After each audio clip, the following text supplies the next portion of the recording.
അല്ലാഹുവിന്റെ പ്രവാചകൻ സല്ലല്ലാഹു അലൈഹി വസല്ലമ തങ്ങൾ ആയിഷാ ബീവിയുടെ നെഞ്ചത്തിങ്ങനെ വഫാത്തായി കിടക്കുമ്പോ ആരാണ് മയ്യത്തെടുത്ത് കിടത്തിയതെന്നറിയില്ല.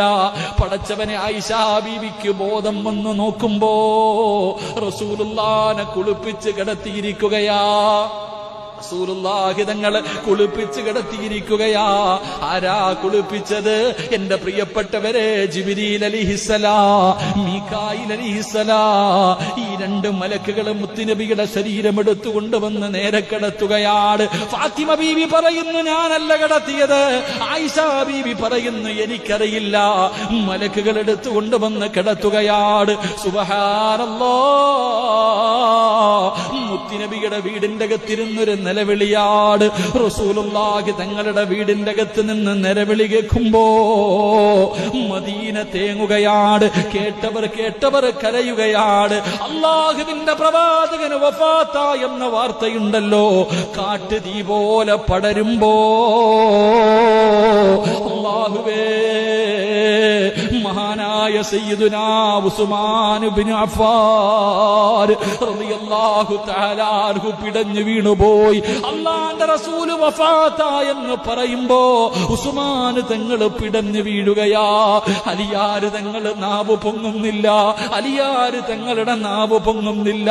മസ്ജിദുൻ നബവിയിൽ പലരും തളർന്നു വീണുപോയി. റസൂലുള്ളാഹി വഫാത്ത എന്ന് പറയുമ്പോ പടച്ചവനെ, എല്ലാവരും താങ്ങാൻ കഴിയാത്ത വേദനയാണ്.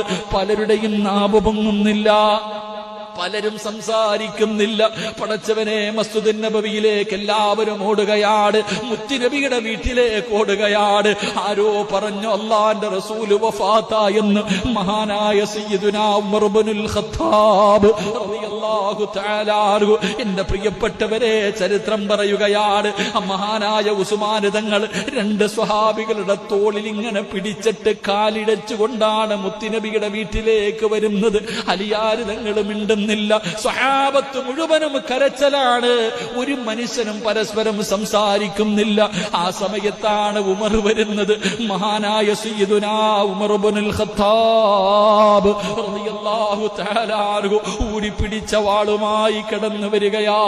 ഒരു ഭ്രാന്തനെ പോലെ, ബോധം നഷ്ടപ്പെട്ടു പോയ മനുഷ്യനെ പോലെ വാള് കൊണ്ടുവന്ന് മുത്തുനബിയുടെ വീടിന്റെ മുന്നിൽ വന്നിട്ട് അവിടെ നിന്ന് പറയുകയാ, റസൂലുള്ളാഹി ഉറങ്ങുകയാ, റസൂലുള്ളാഹി ഉറങ്ങുകയാ. മൂസാ നബി 40 ദിവസം അല്ലാഹനെ കാണാൻ പോയതുപോലെ എന്റെ മുത്തുനബി പോയിട്ട് തിരിച്ചു വരും. ആരെങ്കിലും അല്ലാഹുവിന്റെ റസൂൽ വഫാത്ത എന്ന് പറഞ്ഞാ അവന്റെ തലയെടുക്കും.